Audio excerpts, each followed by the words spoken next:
In the fading glow of the 18th century, France looked like a marvel.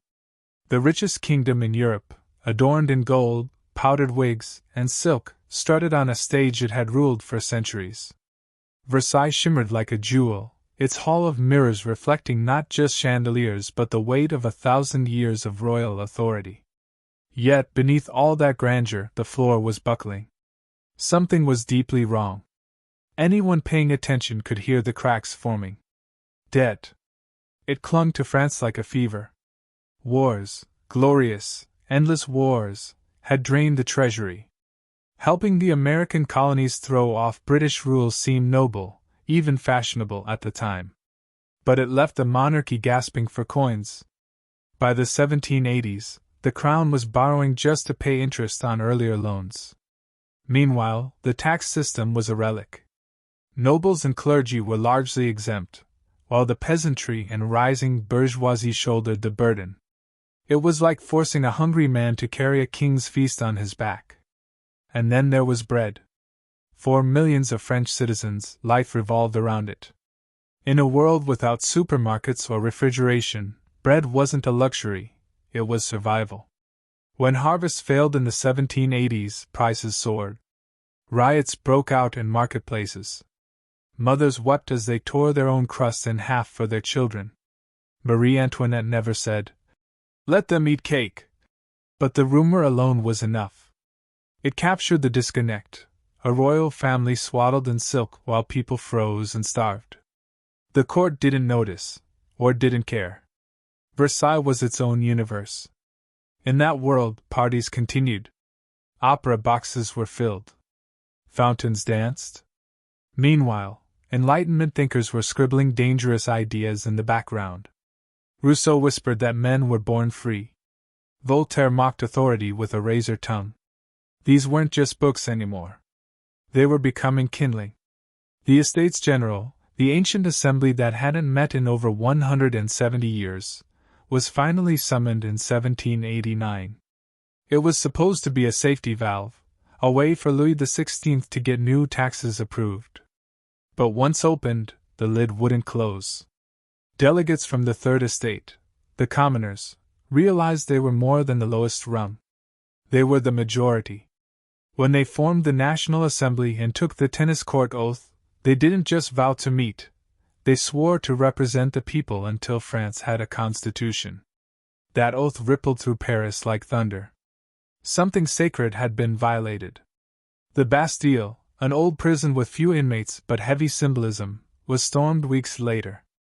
It wasn't about freeing prisoners, it was about tearing down what the Bastille represented. The monarchy's unchecked power. Arbitrary rule. Fear. Now, citizens were the ones with torches and muskets. Heads were raised on pikes. Soldiers hesitated to fire on the crowd, not from loyalty to the king, but uncertainty. Which side would history favor? In the countryside, rumors of aristocratic plots triggered what became known as the Great Fear. Peasants looted manor houses, burned feudal records, and stormed chateaux. The revolution wasn't just in Paris anymore, it was crawling through fields and forests. And yet, in the middle of this storm, the king hesitated. Louis XVI wasn't a tyrant, he was indecisive. He didn't crush the assembly. He didn't embrace reform. He waited, hoping it would pass. But revolutions don't pause. They unravel. When the National Assembly issued the Declaration of the Rights of Man and of the Citizen, it was more than a political document. It was a declaration of a new world. Men are born and remain free and equal in rights, it proclaimed. Titles? Gone. Privilege by birth? Abolished. Power now came from the people. It was a rebuke not just to Louis, but to every monarch in Europe. For those watching outside France, it was unnerving. The richest kingdom in Europe had just declared war on inequality. What if their own subjects started asking questions? The revolution hadn't yet reached its darkest chapters, but even in these early days, Europe felt the tremors. The old order, the one that crowned kings by divine right and expected obedience without question, had just been challenged. The stage was set for something bigger, more terrible, and impossible to ignore. Louis XVI still wore the crown, but its weight no longer commanded reverence. In the streets of Paris, the chants of citizens, armed with muskets and pamphlets, now rang louder than the king's decrees. France wasn't simply evolving, it was unraveling and rebuilding all at once. The royal family, once bathed in divine right, became a curiosity behind gates. In October 1789, the Women's March on Versailles changed everything. Thousands of women, hardened by hunger and rage, walked miles in the rain, demanding bread. But it wasn't just about food anymore, it was about power. They pushed through palace gates, stormed the opulent halls of Versailles, and forced the king and his family to move to Paris. They weren't visitors of the people anymore. They were prisoners in their own land. What had begun as a call for reform quickly morphed into a challenge of monarchy itself. The National Assembly pushed forward with the civil constitution of the clergy, placing the church under state control. For a deeply Catholic nation, it was jarring. Priests had to swear loyalty to the revolution. Many refused, becoming enemies of the state overnight. Lines blurred, between loyalty to God and loyalty to France, between faith and freedom. Outside the assembly, new voices took center stage. Journalists like Marat and speakers like Danton fired up the crowds. In the clubs and cafes of Paris, ideas boiled over. The Jacobins rose, with Robespierre among them, carefully watching, calculating. To him, virtue and terror were not opposites, they were twins. Then came the attempted escape. In June 1791, the royal family disguised themselves and fled Paris, hoping to reach the Austrian border and find refuge. But in Varennes, they were recognized, stopped, and dragged back in disgrace. The image of a sacred monarch had already faded, but now it shattered. A king could run. A king could fail. And if a king could fail, what was the purpose of monarchy at all? The assembly tried to hold the center. They drafted a constitutional monarchy, giving the king limited powers and declaring a new France. But the revolution had already slipped past moderation. Tensions rose as radicals and royalists clashed. The streets grew restless. The middle ground shrank. In April 1792, France declared war on Austria. The goal was partly to spread revolutionary ideals, partly to distract from domestic tensions. But war only deepened the crisis. As foreign troops marched toward France, paranoia bloomed like mold. Inside Paris, enemies were seen everywhere. On August 10, 1792, the storm came. A mob, fueled by months of anger and fear, attacked the Tuileries Palace. The Swiss guards were slaughtered. The royal family fled to the assembly, now truly prisoners. Days later, the monarchy was suspended. France was no longer a kingdom, it was a republic. And then the prisons turned red. In September, rumors of royalist plots and invading armies pushed Parisians to madness. They raided prisons, conducting trials with no robes or gavels, just pikes and knives. Over 5 days, more than 1,000 prisoners were butchered, nobles, priests, even common criminals. The air reeked of blood and fear. This was no longer a revolution of ideas. It was survival, revenge, chaos wrapped in the flag of liberty. Across Europe, monarchs and nobles stared in horror. Not just because a king had been humiliated. Not just because France was bleeding. But because it was contagious. This madness, this upheaval, could not be contained by borders. The National Convention declared Year I of the Republic. Calendars were reset. Churches were stripped. The guillotine became both a tool and a symbol. It stood tall in the center of Paris, shining with logic and blood. Executions were not just punishments, they were performances. Crowds cheered as blades fell. Revolutionaries toasted death to tyrants, while the ink of Rousseau still dried in their pockets. In January 1793, Louis XVI, now simply Citizen Louis Capet, stood before a tribunal of his own people. He was found guilty of treason. The vote to execute him was narrow, but it was final. On a grey morning, with drums beating and a silent crowd watching, the king's head fell into a basket. Europe gasped. A monarch, tried, sentenced, and executed by his subjects. This hadn't happened in living memory. Even those who disliked Louis had trouble sleeping that night. For kings, it was an existential crisis.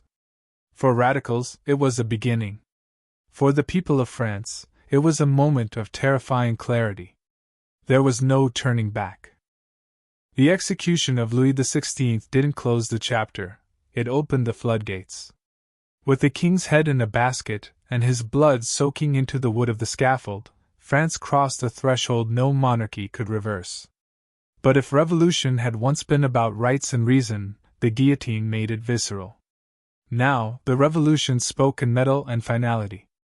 Within months, Queen Marie Antoinette followed her husband to the guillotine. Once the glittering, Austrian woman, of Versailles, she had become a vilified figure of privilege and arrogance. Her final days were stripped of finery. She rode to her death in a rickety cart, her once luxurious hair hacked short, her body swaying as Paris jeered. The monarchy wasn't just dead, it had been publicly executed, humiliated, and buried by the very people it once ruled. And still, it wasn't enough. The revolution turned inward. With foreign armies threatening France's borders and uprisings sparking in the countryside, especially in the deeply religious Vade, Parisians looked for traitors not just outside, but within. The Committee of Public Safety rose to power, and at its helm stood Maximilien Robespierre. Robespierre was no thug. He was precise, intellectual, austere. He believed in the purity of the Republic. To him, defending liberty meant rooting out its enemies, and in his eyes they were everywhere. Under his influence, the reign of terror began not as chaos, but as order turned ruthless. Every morning, carts rolled through the streets of Paris, loaded with men and women accused of crimes against the revolution. Some were aristocrats clinging to faded titles. Others were clergy, poets, or even former revolutionaries now deemed too moderate. Names were read.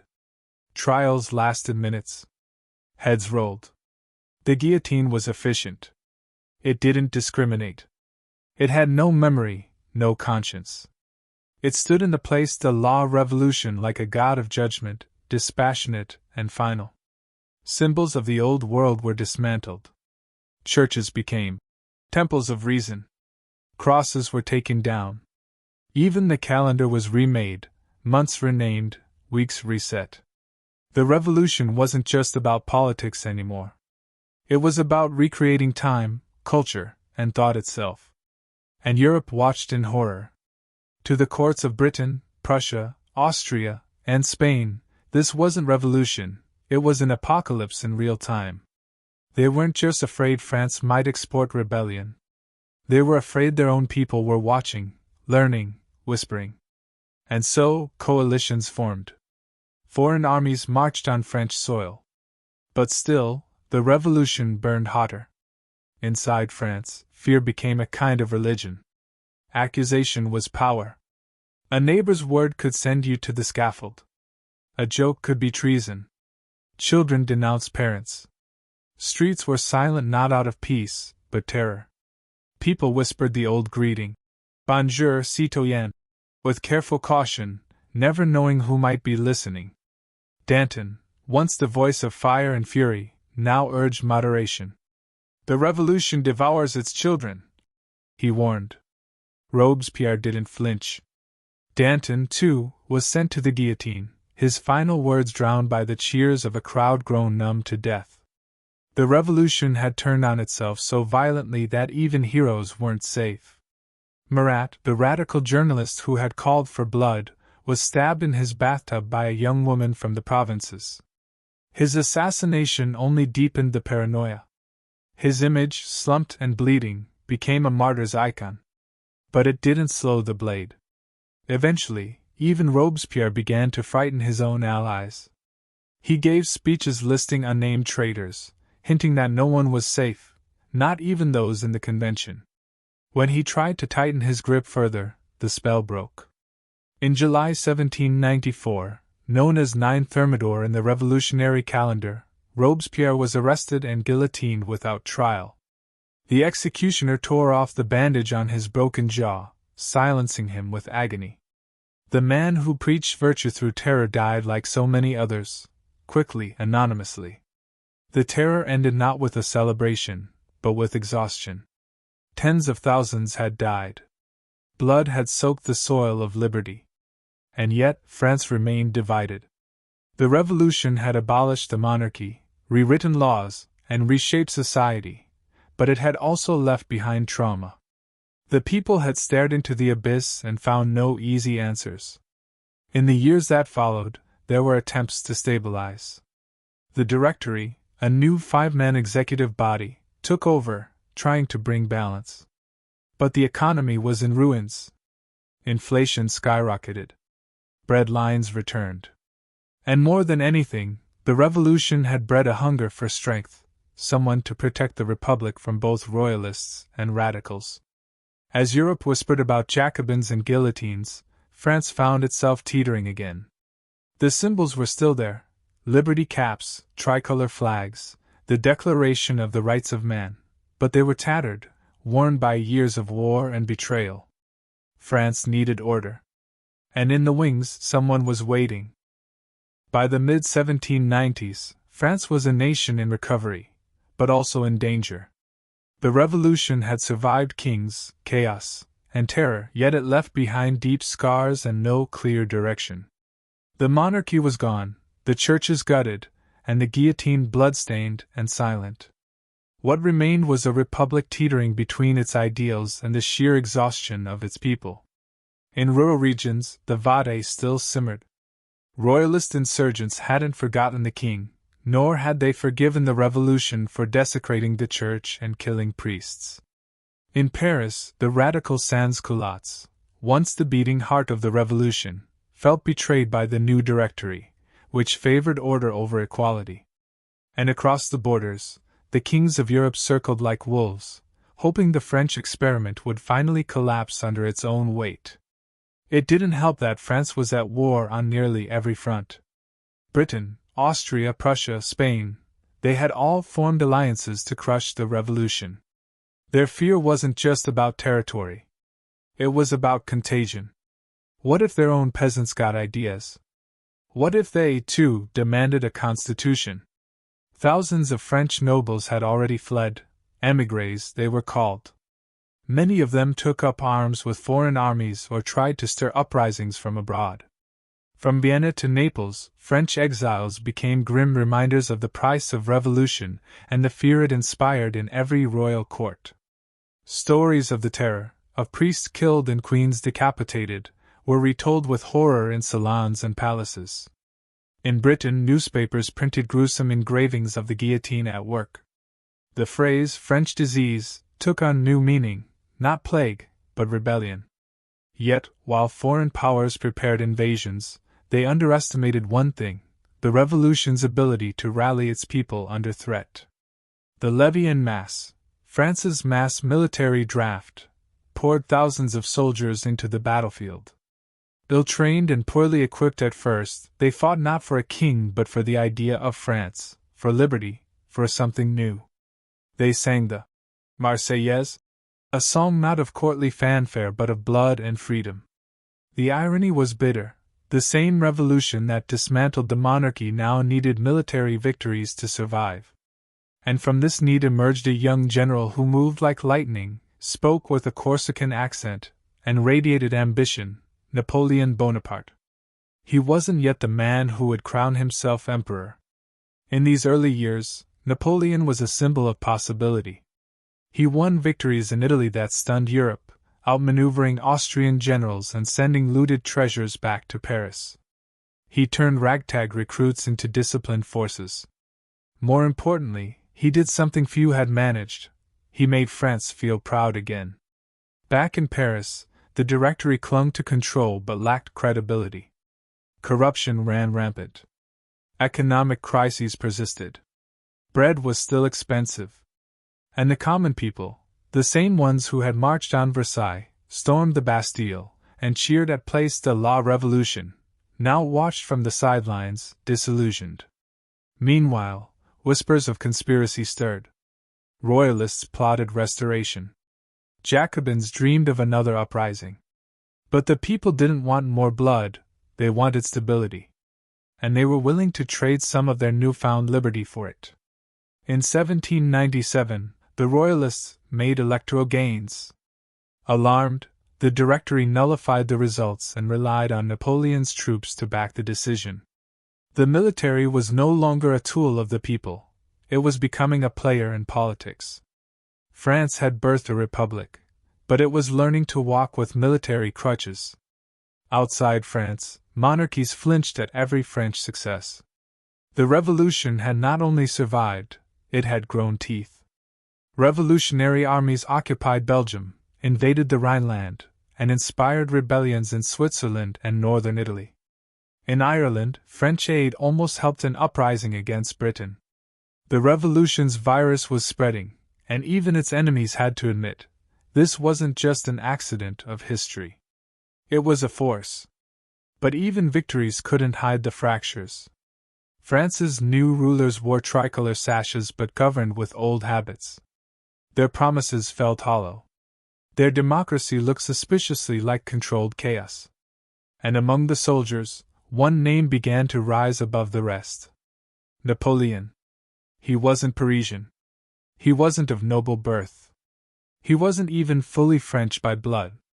But he was a child of the Revolution. He had risen on merit, not lineage. He had defeated kings and returned with art, gold, and tales of glory. To many, he seemed like the Revolution's answer to its own instability. So when he returned from Egypt in 1799, a campaign that was more show than substance, he didn't just come back as a general. He came back as a solution. With the support of his troops, he staged a coup d'état on 18 Brumaire, November 9th, overthrew the Directory, and took power as first consul. France did not resist. They were tired. Tired of promises. Tired of terror. Tired of weak rulers and distant wars. Napoleon promised order, reform, and, ironically, the preservation of revolutionary ideals. He wasn't a king, he insisted. He was something new. A strong hand in the service of liberty. Europe, however, saw it differently. To them, France had gone mad and now placed a sword atop the ruins. The revolution had not been contained, it had evolved. And this time, it wasn't content with changing France. It wanted to change the world.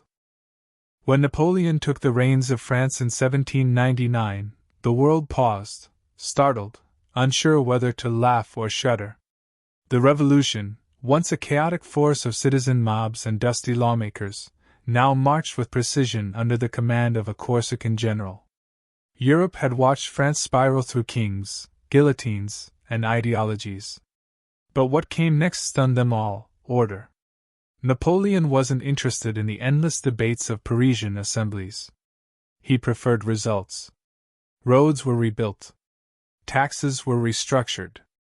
The chaotic sprawl of laws left behind by revolutionary fervor was systematized into the Napoleonic Code, a clear, portable, logical set of rules. It abolished feudal privileges and reinforced many revolutionary gains, but wrapped them in authority and structure.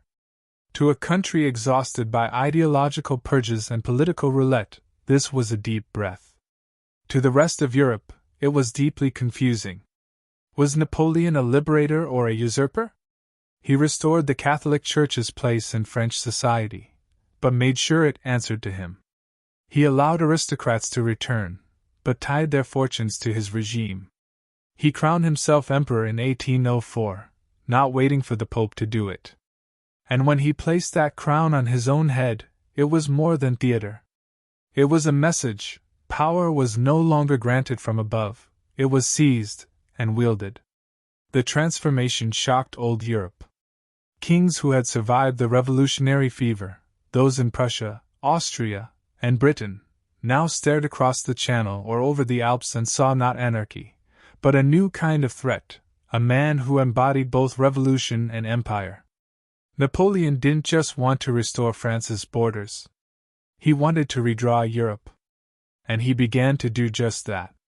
Through a relentless series of military campaigns, Napoleon outmaneuvered, outflanked, and outpaced every traditional army sent against him. In 1805, at Austerlitz, he crushed the combined forces of Austria and Russia in a single, devastating blow. In 1806, he shattered the Prussians. His strategies rewrote the rules of war. His enemies often arrived late, disorganized, and confused. He arrived swift, decisive, already victorious. But it wasn't just his victories that unsettled Europe, it was what followed. Napoleon didn't just occupy territory. He exported ideas. The Napoleonic Code was introduced in lands far from Paris. Serfdom was abolished in parts of Germany. Italian principalities were reorganized. Spanish and Dutch institutions were upended. Local elites were displaced by French administrators, and old traditions were replaced with revolutionary logic. For many commoners across the continent, this was liberation. They walked on new roads, paid fairer taxes, and experienced law under equality, at least in theory. But for monarchs and nobles, it was desecration. Napoleon wasn't just beating them, he was dismantling their entire worldview. He installed his relatives on foreign thrones. His brother Joseph became king of Spain. Another became king of Naples. A third ruled Holland. This wasn't a French empire in name only, it was literal. The old order had been replaced by a family tree in uniform. Resistance flared, especially in Spain, where guerrilla warfare bled Napoleon's forces dry. The Peninsular War dragged on, ugly and grinding, fueled by nationalism and foreign gold. Britain, never conquered, stood defiant across the water, financing coalitions and blockades. Still, Napoleon pushed forward. In 1812, he made his fatal mistake. He marched into Russia with over 600,000 men, a force so massive it seemed unbeatable. But Russia, vast and patient, didn't meet him with glory. It gave him space. Cities were abandoned. Supplies were burned. Roads were mud and snow. And when winter came, it came with cruelty. Starvation. Disease. Retreat. By the time Napoleon's army limped back across the frozen plains, fewer than 100,000 remained. Europe stirred again. The spell was broken. The invincible general bled like any other man. Coalitions reformed with new energy. At Leipzig in 1813, Napoleon suffered a crushing defeat. His empire began to collapse from the outside in. The kings and emperors who had once feared revolutionary France now found themselves on the winning side. The old order, once fractured and frightened, rallied together, not just to restore monarchies, but to erase the revolution itself from the map. In 1814, Paris fell. Napoleon abdicated and was exiled to Elba, a small Mediterranean island. For a brief moment, the Bourbon monarchy returned, carried not by love but by foreign bayonets. Louis XVIII sat on the throne his brother had lost to the scaffold, but the people were wary, the streets unsettled. And then Napoleon escaped. In 1815, he landed on the French coast with a tiny force. Soldiers sent to arrest him instead joined him. The countryside erupted in cheers. In weeks he returned to Paris. The 100 Days had begun. For the kings of Europe, it was a nightmare come back to life. Napoleon's final stand came at Waterloo, a muddy, confused, desperate battlefield in Belgium. British, Prussian, and Allied forces met his troops in a grinding fight that ended in defeat. The emperor was captured and this time, exiled farther, to the windswept island of St. Helena, in the middle of the Atlantic. He would never return. But the shockwaves remained. Napoleon had risen from the revolution's ashes and nearly conquered a continent. He had taken Enlightenment ideals and fused them with imperial ambition. He had remade laws, borders, armies, and lives. And while he was now gone, what he represented, the force of change, was not. The old Europe, even in victory, could feel the cracks beneath its feet. In 1815, as Napoleon was marched aboard a British warship to begin his lonely exile on St. Helena, Europe's monarchs breathed easier. The nightmare was over. The revolution, soaked in slogans and blood, had finally run its course. Or so they hoped. But the truth was more complicated.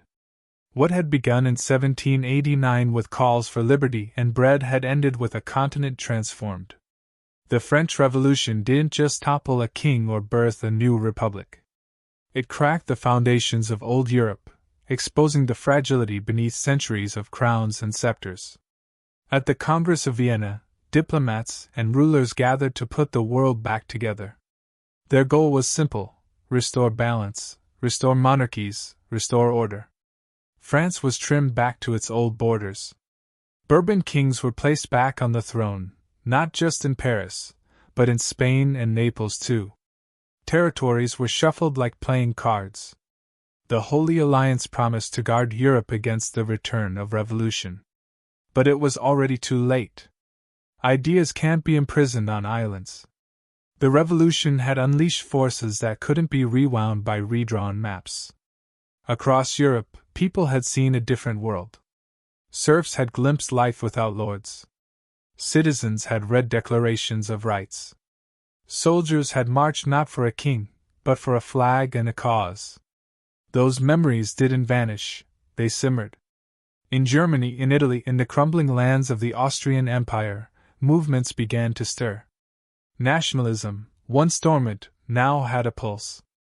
People began to question why borders were drawn by dynasties and not by language, culture, or choice. The revolution had shouted, "The people are sovereign." And though kings tried to smother that voice, it echoed still. Even in Britain, untouched by the guillotine, change came. Fears of revolution had forced reforms, slow, careful reforms, but real ones. Voting rights expanded. Child labor laws were passed. The power of Parliament grew. Rulers began to govern with one wary eye on the people. The guillotine had not fallen in London, but its shadow had crossed the Channel. And in the colonies, the impact was seismic. In Haiti, enslaved people had watched France proclaim liberty, equality, fraternity. They had risen up, overthrown their French masters, and declared independence. Haiti became the first black republic, sending shudders through the plantation economies of the Americas. In Latin America, revolutionaries like Simón Bolívar cited the French example as they battled colonial rule. Even in the newly formed United States, the French Revolution left a mark. Though America had won its independence earlier, it saw in France a mirror, a kindred spirit reaching for self-rule. But it also served as a cautionary tale: how quickly ideals could spiral into chaos, and how fragile liberty could be when fed through a furnace. The French Revolution had shown the world what happened when power concentrated too long in too few hands. But it also showed how difficult it was to govern once that power was released. Its legacy was not one clean lesson, but many tangled ones. It taught that monarchy could fall, and it taught that revolutions could eat themselves alive. It proved that ordinary people could reshape history, and that without guardrails, they could become both hero and executioner.